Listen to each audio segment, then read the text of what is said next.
What's up, guys? It's Coach Drew, and today I'm going to break down one of James Harden's new signature moves that I like to call the between the legs replace. Now, it's a great new move that he's been using a lot to create separation when he gets his defender believing that he's going to drive downhill. So many of you guys use step backs, which are great to create separation, but this is a simple move that you can really do to kind of pull your foot back, create separation, and knock down a three-point shot.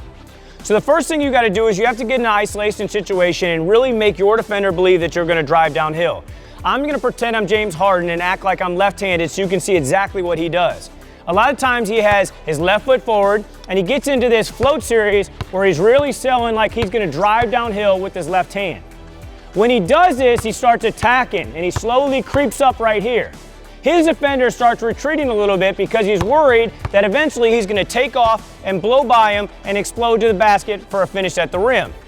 When this happens, his defender starts leaning backwards. So if I'm the defender, they start getting like this where they're leaning back and they're kind of pushing all their weight on that back foot.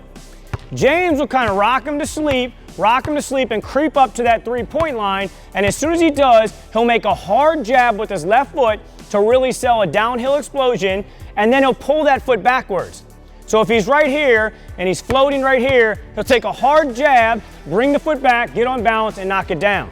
I know it's hard in slow motion to see, so here he is, he's kind of bopping up and down, and then boom, jab, and come back. And that replace foot right there just allows you to get on balance and knock down the shot. So instead of doing, a traditional step back where you take off, now you're lunging forward and then backwards and you have to control your body. Notice the whole time, even though he's kind of over top, he just keeps his shoulders over his knees, stays on balance, and then knocks down the shot. For the right-handed players out there, you do the same thing with your right foot forward.